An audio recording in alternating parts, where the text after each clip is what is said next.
Assalamualaikum warahmatullahi wabarakatuh. Dengan saya kembali, Ibu Dwi Novitasari. Kita akan belajar tentang sistem penciuman. Tujuan pembelajaran kali ini diharapkan setelah mengikuti pembelajaran, mahasiswa mampu memahami, mengetahui organ dan bagian-bagian dari sistem penciuman. Berikut fungsi dari sistem penciuman serta fisiologi dari penciuman. Kita ketahui hidung manusia itu mengandung 5 juta reseptor. 5 juta reseptor olfaktorius pembauan dengan 1000 tipe yang berbeda.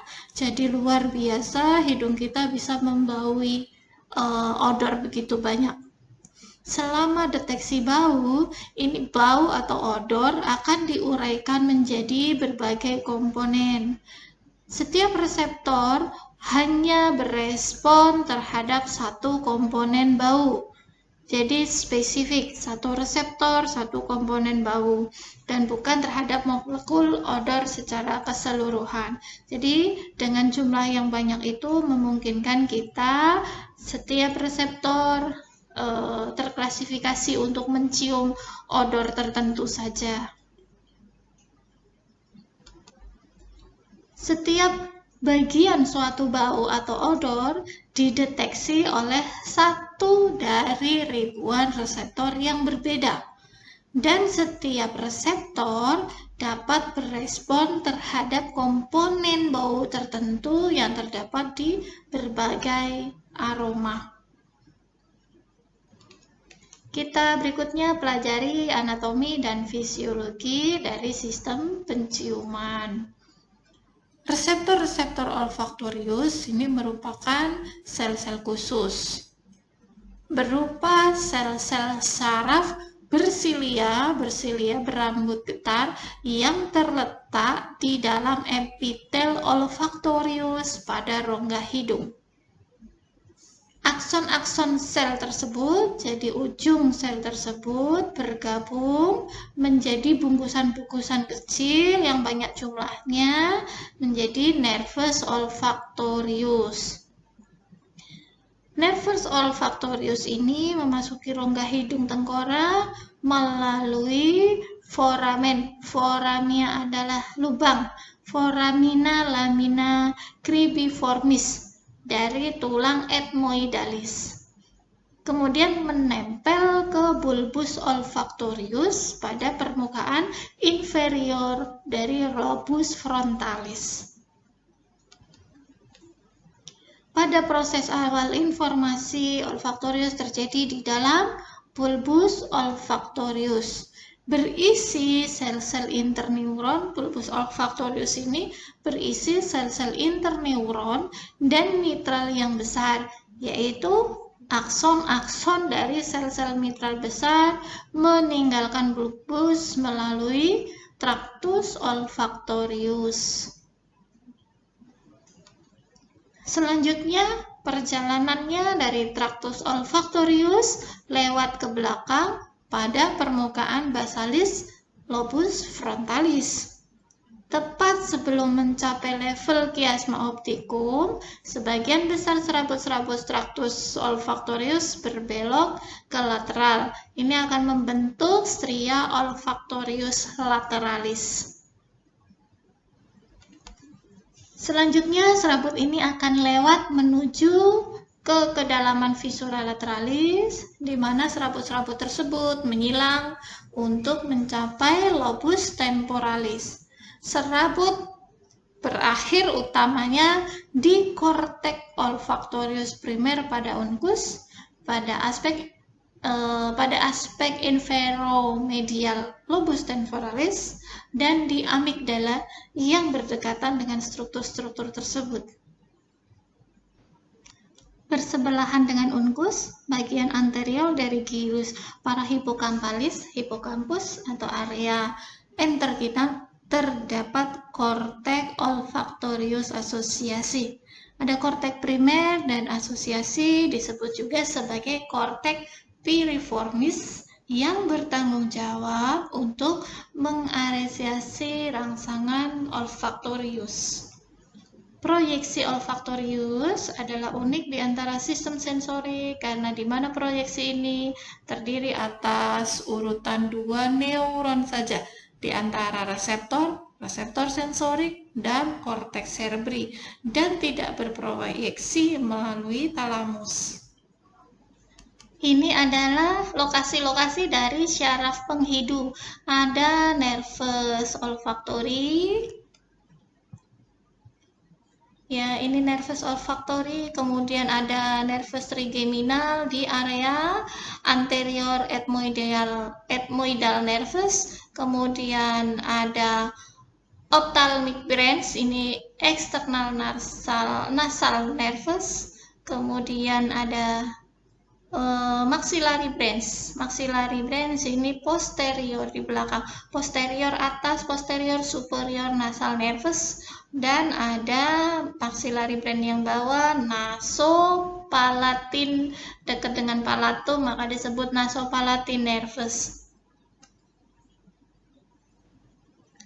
Ini adalah proses fisiologis perambatan odor ya.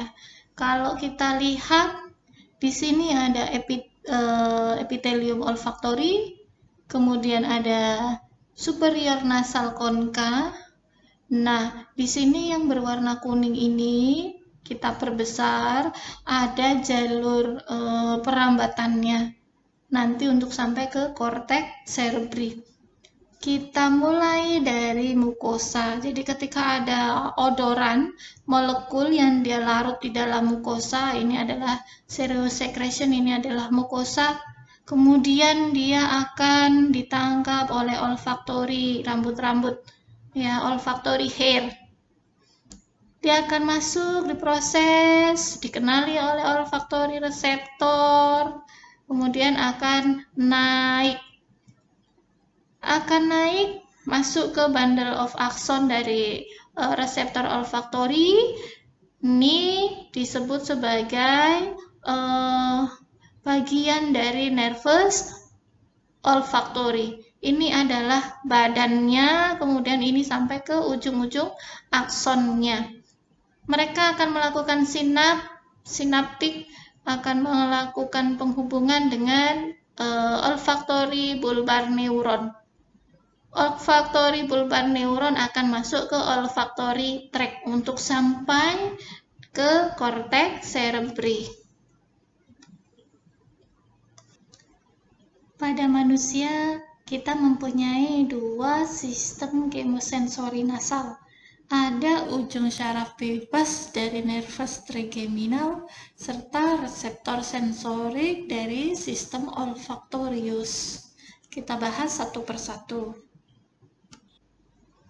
Ini perjalanan yang berbeda dari sensasi odor yang diterima dari trigeminal nervus dibandingkan dengan olfactory neuron atau olfactory nervus. Kalau dari trigeminal nervus dia akan naik spinal nervous ending ya, kemudian spinal trigeminal tracts ya ke nukleus trigeminal spinal ventro posterior-medial thalamic nuclei, kemudian primary somatic cortex, secondary somatic cortex, sampailah pada pusatnya hipokampus dan amigdala. Dibandingkan dengan olfactory nervus ya, maka dia akan masuk pulmoris olfactory, kemudian naik ke periamigdaloid cortex, masih naik ke korteks, kemudian insula masuk ke olfactory tubercle.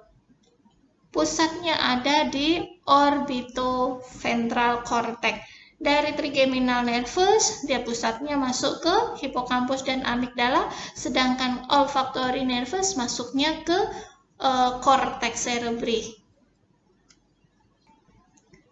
Untuk sistem chemosensori nasal dari ujung bebas syaraf atau nervus trigeminal. Jadi ujung saraf bebas dari sistem trigeminal menginervasi dinding-dinding lorong nasal, memasuki dinding-dinding lorong nasal, dan merespon non-selektif terhadap berbagai macam zat kimia yang dihirup, yang menguap. Studi pada psikofisik manusia ini mengindikasikan bahwa adanya stimulasi dari nervus trigeminal berkontribusi pada sensasi iritabilitas nasal secara umum yang diprovokasi dari sebagian banyak odor dengan konsentrasi tinggi. Reseptor sensorik dari sistem olfaktorius ini adalah sistem kemosensori nasal yang kedua. Bertanggung jawab merespon rangsangan kimia yang berkonsentrasi rendah dengan selektivitas dengan spesifitas yang baik daripada ujung saraf trigeminal. Kalau tadi ujung saraf trigeminal mempunyai konsentrasi yang tinggi. Sistem sensorik dari sistem olfaktorius ini bertanggung jawab membedakan zat-zat odor yang lain. Sel reseptor olfaktorius merupakan neuron sensori bipolar.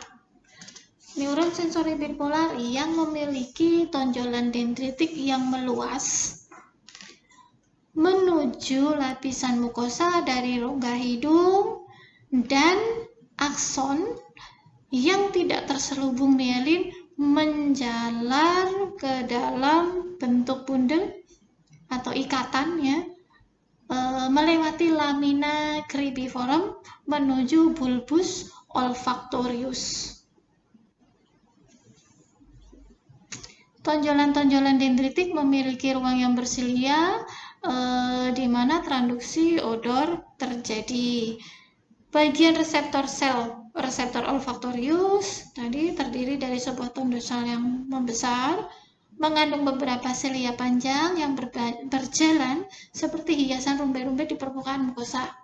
Silia ini mengandung tempat untuk mengikat odor, mengikat bau, molekul yang dapat dihidu, yang dapat dibaui. Ini anatomi dari neuron olfaktori reseptor, ya. Di sini adalah silia, di mana dia berada di mucus layer, di membran mukosa rongga hidung kita. Kemudian ini adalah olfaktori reseptor sel, ya. Dia memiliki silia, ini badan selnya, kemudian berakhir di ujung-ujung aksonnya. Nanti dia akan berhubungan dengan olfaktori bulbar.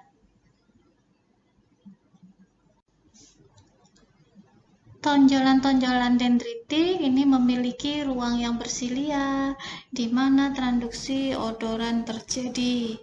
Neuron reseptor memiliki rentang hidup yang terbatas, kisarannya turnovernya sekitar 30 hari, dan digantikan oleh sel-sel yang baru selagi sedang berpindah dari membran basal, membran yang bawah, menuju permukaan epitel sensorik. Plastisitas atau kekenyalan dari neuron reseptor penting secara klinis karena ada sebabnya, yaitu 1.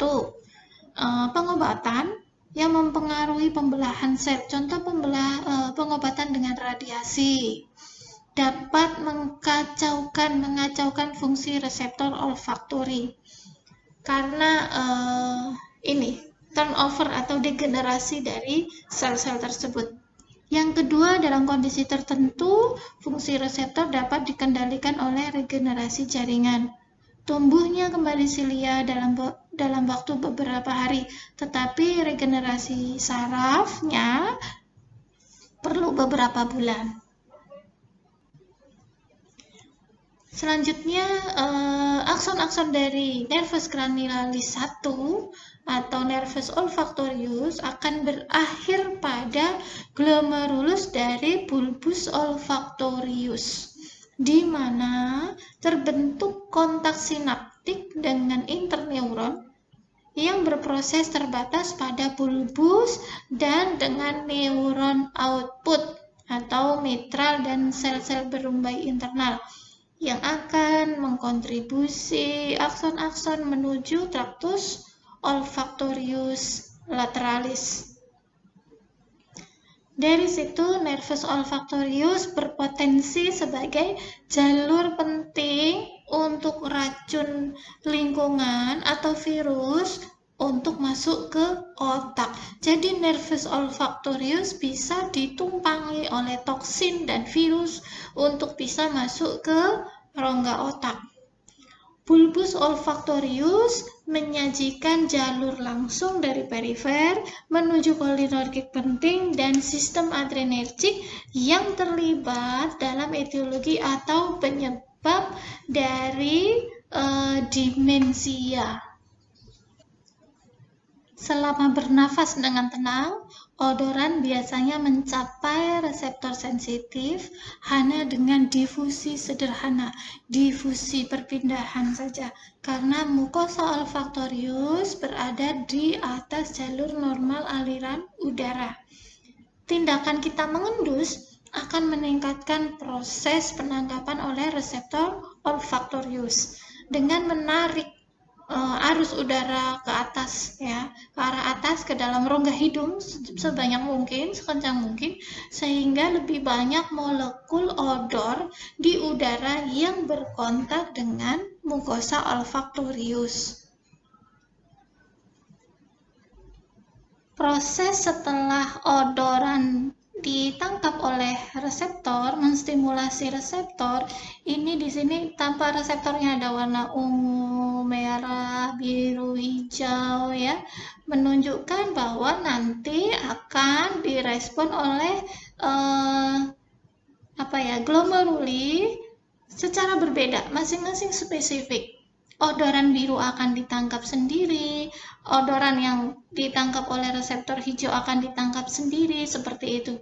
Jadi, fungsinya masing-masing spesifik. Odor akan mencapai musculus olfactorius sewaktu makan karena dia naik dari mulut ke hidung melalui faring. Faring ini ada di belakang tenggorokan. Agar dapat dihidup, maka suatu odor harus cukup mudah menguap, sehingga sebagian molekulnya dapat masuk ke hidung melalui udara inspirasi. Cukup larut dalam air, sehingga dapat masuk ke lapisan mukus encer yang menutupi mukosa olfactorius. Serta mukosa harus larut agar dapat dideteksi oleh reseptor olfactorius. Ini berbicara tentang besaran dari odoran yang bisa dicium oleh penghidup kita. Contohnya, penghidup kita bisa mencium, mungkin kita tidak. Hewan, ya, binatang insting untuk misal berkembang biak karena dia mencium feromon dari pasangannya dengan jarak 10 cm, ya. Kalau kita tidak tercium itu feromon seperti apa. Kemudian ada yang tercium 1 meter, ini contohnya body odor, bau tubuh, bau badan. Hasil dari metabolisme itu bisa tercium sampai 1 meter atau sampai jauh lebih dari 10 meter. Ini bisa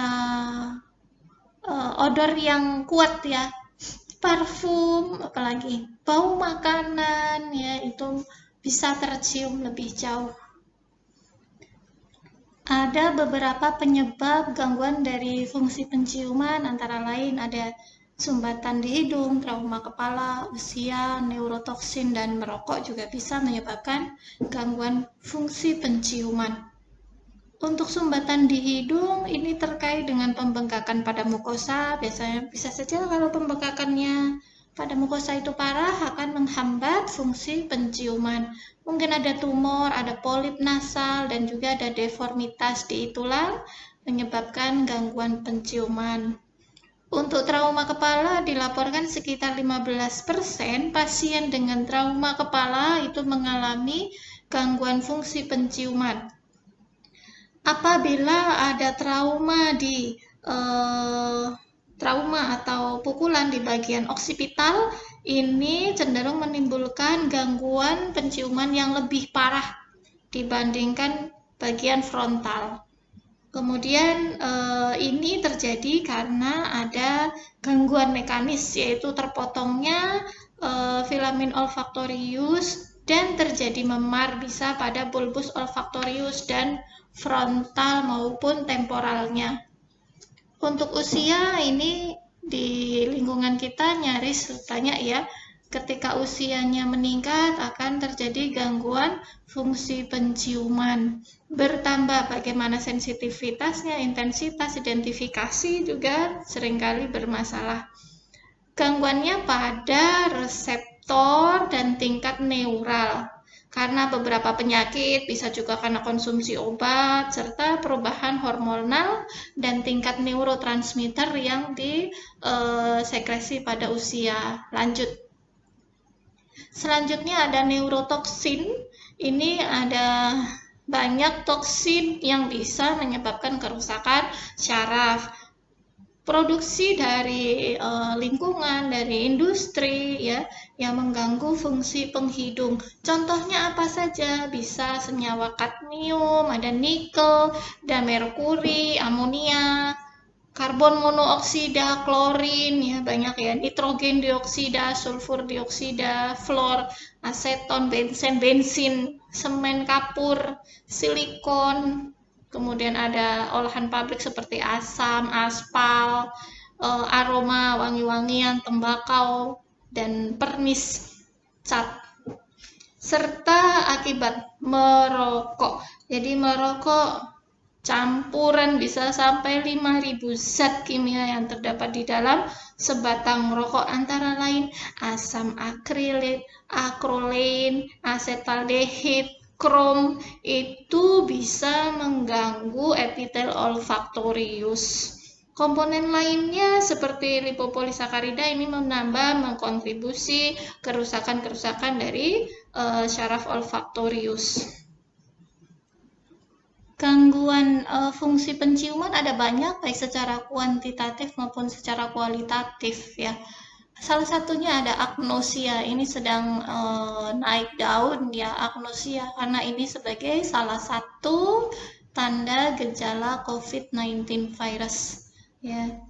Agnosia ini merupakan ketidakmampuan untuk mengidentifikasi dan menamakan sensasi yang dirasakan, hilang sensasi penghidunya. Kondisi ini terjadi bila aspek persepsi primer dari penghidu, yaitu deteksi bau, adaptasi bau, dan pengenalan dari bau yang sama dengan intensitas yang berbeda masih baik, tetapi kapasitas untuk membedakan bau dan mengenali dengan kualitas bau tertentu itu hilang, terganggu. Selanjutnya ada pantosmia. Merupakan suatu gangguan penghidu di mana terdapat sensasi bau walaupun tidak diberi rangsangan bau. Pantom ya, jadi seperti ada tetapi tidak ada. Dapat disebabkan bisa karena epilepsi, juga ada tumor di lobus temporalis. Ini tidak semua kita bahas ya, gangguan-gangguan yang lainnya masih banyak. Ada lagi anosmia, hilangnya untuk mendeteksi, ketidakmampuan mendeteksi dan mengidentifikasi suatu bau, timbul karena trauma di daerah frontal ataupun oksipital. Dapat juga terjadi setelah infeksi virus, tumor, meningioma, dan proses degenerasi pada orang tua. Ada lagi hiposmia. Hiposmia ini adalah hilangnya sebagian kemampuan untuk mendeteksi dan mengidentifikasi bau. Dapat disebabkan dari obstruksi di hidung seperti rinitis alergi, tadi terjadi pembengkakan mukosa, rinitis vasomotor, rinitis atrofi, hipertrofi konka, deviasi septum, polip, dan juga tumor. Ada Dysosmia atau parosmia, merasakan adanya sensasi atau bau saat ada rangsangan bau, tetapi kualitas bau yang diterima tidak sesuai dengan stimulus. Baunya sudah menyengat, tetapi menurutnya tidak menyengat. Gangguan ini disebabkan terutama karena trauma. Mungkin ada yang juga merasakan ketika kita pilek, pendengaran kita terganggu, atau ketika ada infeksi telinga, meneteskan obat telinga tetapi terasa pahit. Ya, jadi ada hubungan antara lubang telinga, hidung, dan tenggorokan. Hubungannya ada di auditory tube, saluran auditori. Jadi di sini menghubungkan telinga tengah, telinga dalam ke nasofaring dan juga hidung. Demikian saja dari saya, silahkan pelajari dari sumber lainnya. Saya menggunakan Tortora dan Sherwood. Bila ada ilmu yang salah, saya mohon maaf. Semoga bermanfaat. Wassalamualaikum warahmatullahi wabarakatuh.